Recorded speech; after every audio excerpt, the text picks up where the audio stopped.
nó này ngày nắng dương đừng riêng ông pí ca bom bắt radical bị phị bảy nhá chứ nó bay ba radical bị phị bảy dùng mưa sấn thì muối một hai đấy anh dương chăm bạch riêng bom bắt radical bị phị bảy thực về đọc vị tí trong cả cật muối pí bảy bốn pram bán á pram vị tí bán chẳng như sự kiện mở hai với anh dương chăm bạch riêng bom bắt radical bị phị bảy ô tô ta chứng minhจำนวนอสัตว์ในตีนខាងក្រោម5ឬ3ឬក្រៅនៃ5 3ឬក្រៅនៃ5យើងឃើញថាចំនួនអសន្និទានហ្នឹងមានមេគុណវា3មេគុណឡើងនេះ3រីឯ1លើ3ឬក្រៅនៃ2ចំនួនអសន្និទានហ្នឹងមានមេ1លើ3ចំនួនអសន្និទាននេះតើមានមេគុណប្រាប់ទិសស្មើប្រមាណសាកគិតមើលទុកពេលឲ្យ10វិនាទីណា1 2 3 4 5បានណាតោះអញ្ចឹងចំនួនអសន្និទានហ្នឹងអត់ដឹងមេគុណស្មើប្រមាណទេណានៅពេលដែលចំនួននៅពេលដែលកន្សោមនេះមានភិបែងជា radical អញ្ចឹងគេអត់អាចកំណត់អាមេគុណវានឹងស្មើប្រមាណបានទេណាគេពិបាកស្គាល់មេគុណរបស់វាហើយនេះហើយបានជារឿងរៀនបំបត្តិ radical ពីភិបែងអូខេតោះទៅមុខទៀតអញ្ចឹងក្នុងការបំបត្តិ radical ពីភិបែងយើងចែកចេញជាភិបែងមានចំនួន1តួបើសិនបើភិបែងមានចំនួន1តួ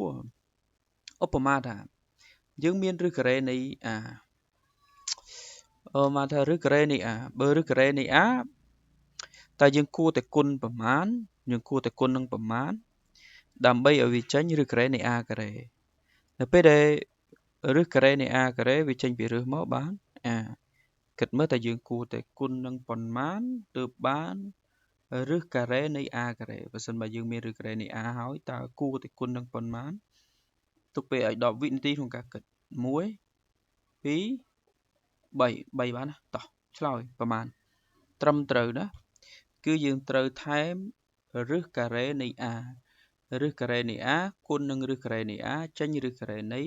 ការ៉េកុំភ្លេចលក្ខខណ្ឌវាផងណាអញ្ចឹងនៅក្នុងឫសការ៉េតម្លៃនៅក្នុងឫសការ៉េដាច់ខាតត្រូវតែវិជ្ជមានឬក៏0ចំពោះឫសគីបម្ដងតោះអញ្ចឹងបើសិនបើយើងមានឫសគីបនៃតើយើងគួរតែគុណនឹងប្រមាណត្រូវគុណនឹងប្រមាណដើម្បីឲ្យចេញឫសគីបនៃគីបនៅពេលដែលវាឫសគីបនៃគីបវាប្រកាសជាចេញមកបាននេះចេញពីឫសរួចណាអញ្ចឹងបើនេះមានហើយតើយើងគួរតែគុណនឹងប្រមាណដើម្បីបានគីបទុកពេលឲ្យ2វិនាទីក្នុងការគិត1 2ត្រឹមត្រូវតោះអញ្ចឹងបើនេះគីបហើយយើងគួរតែគុណជាមួយនឹងឫសគីបនៃការ៉េនៅពេលដែល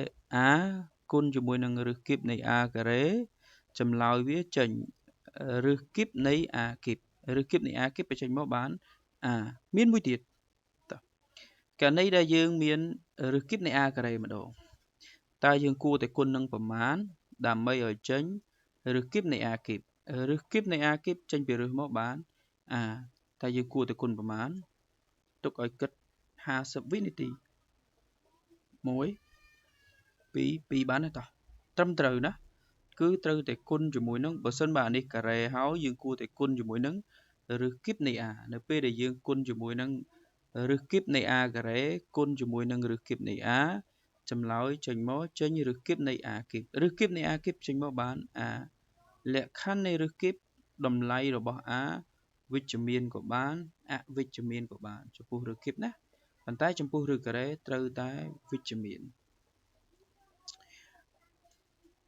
តោះអញ្ចឹងឲ្យច្បាស់ណាតែឥឡូវយើងចាប់បំបត្តិ radical ពីភិបែងម្ដងឧបមាថាយើងមានឫសការ៉េនៃ2ហើយនេះតែឫសការ៉េនៃ2តែយើងគួរតែគុណប្រមាណដើម្បីឲ្យ2ហ្នឹងចេញពីឫសរួចដើម្បីឲ្យ2ហ្នឹងចេញពីឫសការ៉េរួចអញ្ចឹងដើម្បីឫស2ហ្នឹងចេញពីការ៉េរួចមានគុណនឹងឫសការ៉េនៃ2ទៅបើភិបែងគុណជាមួយនឹងឫសការ៉េ2នោះភិយកត្រូវតែគុណជាមួយនឹងឫសការ៉េ2ដែរ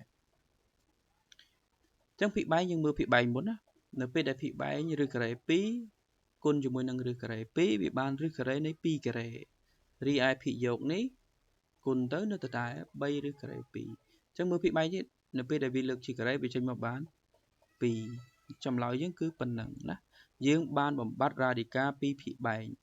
ចំនួនអក្សរនិទាននេះមានមេគុណប្រាប់ទិសចំនួនប្រមាណឆ្លើយទុកពេលឲ្យ10វិនាទី1អូខេត្រឹមត្រូវគឺមានមេគុណវា3លើ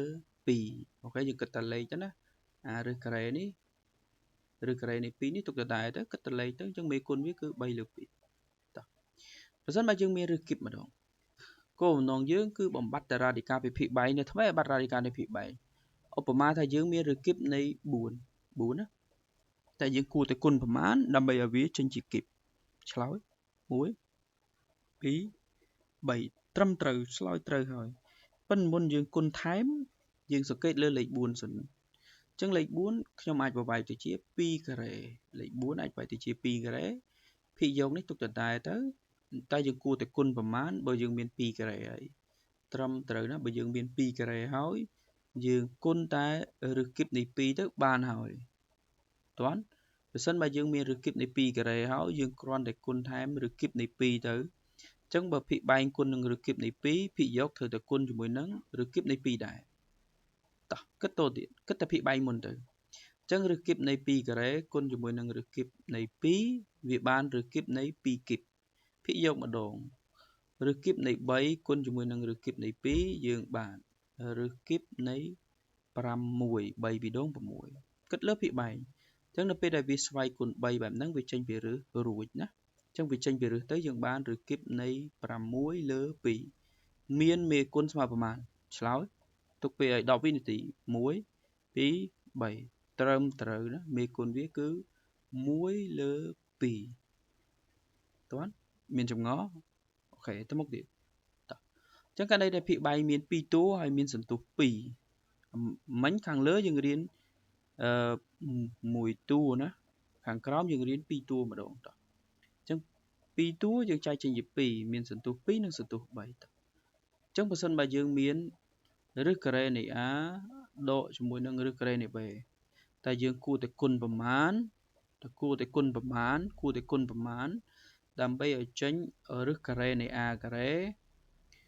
ដកជាមួយនឹងរឹសការ៉េនៃ B ការ៉េអញ្ចឹងនៅពេលដែលអានេះលើកជាការ៉េវាចេញមកបាន A អានេះលើកជាការ៉េវាចេញមកបាន B តែយើងគួរតែគុណប្រមាណគិត10វិនាទីទៅ1 2 3វិនាទីបានហើយកុំឲ្យខាត់ម៉ោងច្រើនគុណប្រមាណត្រឹមត្រូវណាយើងត្រូវតែគុណជាមួយនឹងរឹសការ៉េនៃ A បូកជាមួយនឹងរឹសការ៉េនៃ B អញ្ចឹងនៅពេលដែលអានេះដកគុណជាមួយនឹងអាកន្សោមនេះបូកកន្សោមនេះដកគុណជាមួយនឹងកន្សោមនេះបូកយើងបង្កើតបានជារឹសការ៉េនៃ A ដករឹសការ៉េនៃ B កន្សោមទាំងពីរហ្នឹងត្រូវបានយើងហៅថាជាកន្សោមឆ្លាស់គ្នាណាកន្សោមពីរហ្នឹងហៅថាកន្សោមឆ្លាស់គ្នាដោយសារមួយដកមួយបូកវាដូចគ្នាបេះបិទគ្រាន់តែមួយដកមួយបូកតោះលំហាត់យើងនឹងបំបត្តិរ៉ាឌីកាពីខាងក្រោមនេះចំពោះករណីដែល2តួហើយសន្ទុះ2ខាងលើនេះ1តួសន្ទុះ2ចានេះយើងគួរតែគុណប្រមាណ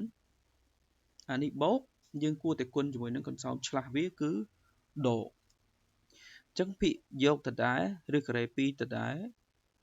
រឹសការ៉េ5បូករឹសការ៉េ2ទៅដែរអញ្ចឹងដើម្បីបំបត្តិបានតើយើងគុណនឹងកន្សោមឆ្លាស់វាបើកន្សោមនេះបូកកន្សោមឆ្លាស់វាគឺដកបើភាគបែកគុណជាមួយនឹងដកភាគយកត្រូវតែគុណជាមួយនឹងដកដែរតោះទៅទៀតយើងពិនិត្យតែភាគបែកសិនទៅអញ្ចឹងភាគបែកនៅពេលដែលវាគុណនឹងកន្សោមឆ្លាស់វាបង្កើតបានរូបមន្តរឹសការ៉េនៃ A លើកជាការ៉េដកជាមួយនឹងរឹសការ៉េនៃ B លើកជាការ៉េអញ្ចឹងនៅពេលដែលយើងគុណជាមួយនឹងកន្សោមឆ្លាស់គ្នាបែបហ្នឹងនាំឲ្យយើងទទួលបានរឹសការ៉េ5លើកជាការ៉េដករឹសការ៉េ2លើកជាការ៉េភាគយកម្ដងតោះអញ្ចឹងភាគយកយើងបន្លាតទៅយើងទាញបានរឹសការ៉េនៃ5គុណនឹងរឹសការ៉េនៃ2ចេញរឹសការ៉េ10រឹសការ៉េនៃ2គុណនឹងរឹសការ៉េនៃ2ចេញរឹសការ៉េនៃ4តាន់តោះទៅទៀតគិតលើភាគបែកម្ដងតោះភាគបែកនៅពេលដែលវាលើកជាការ៉េបាន5នៅពេលដែលវាលើកជាការ៉េវាចេញមកបាន2ភាគយកម្ដងរឹសការ៉េនៃ10ដដែល ឬការ៉េនៃ4បញ្ចេញមកបានដក2តាន់គិតទៀតតោះភាគយកទុកដដែល5ដក2សល់3យើងបានបំបត្តិរ៉ាឌីកាពីភាគបែងតាន់មានចម្ងល់អូខេគ្មានចម្ងល់ទៅមុខទៀតតោះយើងទៅមើលឬគីបម្ដងចំពោះភាគបែងមាន2តួហើយមានសន្ទុះ3ទី1យើងមើលរូបមន្តបើសិនបើយើងមានឬគីបនៃ A ដកជាមួយនឹងឬគីបនៃ B តើយើងត្រូវគុណនឹងអ្វីដើម្បីឲ្យវាចេញរឹសនៃ A គីបដកជាមួយនឹងរឹសនៃ B គីបតែយើងគួរតែគុណអ្វីអានេះស្វ័យគុណ1អានេះស្វ័យគុណ3តើយើងគួរតែគុណថែមស្វ័យគុណប្រមាណដើម្បីចេញស្វ័យគុណ3គិតមើលគុណថែមស្វ័យគុណប្រមាណដើម្បីចេញស្វ័យគុណ3ត្រឹមត្រូវណាយើងគួរតែគុណជាមួយនឹងស្វ័យគុណ2អញ្ចឹងយើងត្រូវគុណថែមឬគីបនៃ A ស្វ័យគុណ2អញ្ចឹងអា B នេះតែយើងគួរគុណថែមប្រមាណដើម្បីឲ្យបានស្វ័យគុណ3ត្រឹមត្រូវណាយើងត្រូវគុណជាមួយនឹងឬគីបនៃ A ការ៉េឬគីបនៃ B គុណជាមួយនឹងឬគីបនៃ B ការ៉េវាចេញឬគីបនៃ B គីបតាន់តោះប៉ុន្តែកុំភ្លេចណាចំពោះឬគីបវាមានផ្នែកដែលលើសអញ្ចឹងផ្នែកដែលលើសតួកតានេះយើងគ្រាន់តែយកឬគីបនៃ A ទៅគុណជាមួយនឹងឬគីបនៃ B កុំភ្លេចណាបើសិនបើខាងមុខតួខាងមុខនេះដកតួខាងក្រោយនេះលទ្ធផលចេញមកគឺដកមួយទៀតបើសិនបើយើងមានបូកម្ដងណាតើយើងធ្វើគុណនឹងអ្វីដូចគ្នាគុណនឹងអ្វីដើម្បីឲ្យចេញ A គីបបូក B គីបតួនេះដកតួចុងក្រោយនេះចេញដកបើតួនេះបូកតួចុងក្រោយនេះចេញបូកតែយើងគួរតែគុណនឹង A ប្រមាណដើម្បីឲ្យចេញ A គីបអូខេតោះត្រឹមត្រូវយើងគួរតែគុណជាមួយនឹងឬគីបនៃ A ការ៉េ B ម្ដងតែយើងគួរតែគុណប្រមាណដើម្បីឲ្យចេញរឹសនៃ B គីបត្រឹមត្រូវណាយើងគួរតែគុណជាមួយនឹងរឹសការ៉េនៃ B ការ៉េអូសំទោសឬគីបនៃ B ការ៉េឬគីបនៃ B គុណជាមួយនឹងឬគីបនៃ B ការ៉េបានឬគីបនៃ B គីបស្ដាប់តើតោះអញ្ចឹងផ្នែកដែលលើសកន្លែងនេះមានផ្នែកដែលលើសរបស់វាគឺដកឬគីបនៃ A គុណជាមួយនឹងឬគីបនៃ B ម្ដងទៀតបើអានេះបូកលទ្ធផលចេញមកគឺដកបើអានេះដកលទ្ធផលចេញមកគឺដកបើតួខាងមុខនេះបូកលទ្ធផលចេញមកគឺបូកផ្នែកដែលលើសបើអានេះបូកតួកតានេះគឺដកបើអានេះដកតួកតាវាបូកអានេះតួនេះម្ដុំនេះហើយនឹងម្ដុំនេះតើគេហៅអ្វីឆ្លើយត្រឹមត្រូវណាអញ្ចឹងទាំងពីរហ្នឹងត្រូវបានគេហៅថាកន្សោមបំពេញមានន័យថាម៉េចកន្សោមបំពេញហ្នឹងកន្សោមបំពេញហ្នឹងចង់និយាយថាគេយកអាប៉ុណ្ណឹងទៅគុណជាមួយនឹងតួខាងមុខវាចេញឬគីបនៃ A គីបដកឬគីបនៃ B គីបតោះឡើយហ្នឹងអានេះហៅថាកន្សោមបំពេញធ្វើម៉េចឲ្យចេញ A គីបបូក B គីបបំពេញធ្វើម៉េចឲ្យចេញ A គីបដក B គីបតោះឧទាហរណ៍តែយើងគួរតែគុណប្រមាណដើម្បីប្រវត្តិរ៉ាឌីកាពីភាគបែងណាភាគបែងមាន2តួហើយមានសន្ទុះ3នេះភាគបែងមាន2តួហើយមានសន្ទុះ3តោះអញ្ចឹងអ្វីដែលយើងត្រូវគុណទី1យើងត្រូវតើយើងត្រូវតែធ្វើម៉េចឲ្យ5ហ្នឹងវាចេញគីបអញ្ចឹងដើម្បីឲ្យ5ហ្នឹងវាចេញស្វ័យគុណ3តោះតែយើងគុណជាមួយនឹង5សេគុណ2ស្ដាប់តើ2ម្ដងតោះ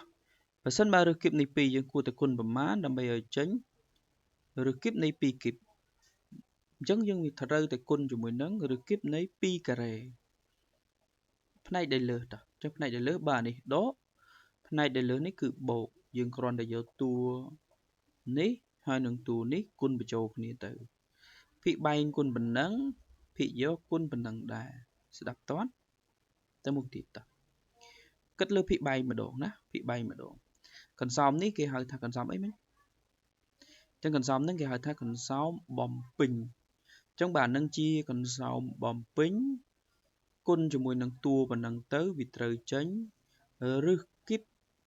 នៃ5លើកជាគីបម្ដងទៀតនៅពេលដែលអាកន្សោមបំពេញនេះគុណជាមួយនឹងតួប៉ុណ្ណេះទៅវាចេញតួទី1លើកជាគីបដកតួទី2លើកជាគីបរីឯភិយោគនេះទុកដដែលតោះប៉ុន្តែយើងត្រូវគិតលេខអញ្ចឹងឬគីបនៃ5ការ៉េអញ្ចឹង5ការ៉េចេញអត់រួចគិតលេខមក5ការ៉េចេញរួចវាបាន25ឬគីបនៃ5គុណជាមួយនឹងឬគីបនៃ2បានឬគីបនៃ10នេះលើកជាការ៉េវាបាន4ស្ដាប់តន់តោះយើងមើលភាគបែងទៀតអញ្ចឹងអានេះចេញមកបាន5ភាគបែងនេះចេញមកបាន5 2នេះចេញមកបាន2ភាគយកនេះទុកដដែលទៅទៀតអញ្ចឹង5ដក2សល់3សម្រួលមួយ3អស់អូខេនេះជាចម្លើយសម្រាប់ការបំបត្តិរ៉ាឌីកាល់ពីភាគបែងបើមានចម្ងល់សួរបើអត់ចម្ងល់ទេអស់ហើយបាយបាយប៉ុន្តែមុនបាយបាយកុំភ្លេចធ្វើលំហាត់នេះផងណាសាកល្បងធ្វើមើលតើអាចធ្វើបានដែរឬទេអរគុណជំរាបលាជួបគ្នាបើសិនបើមានឱកាសទៀត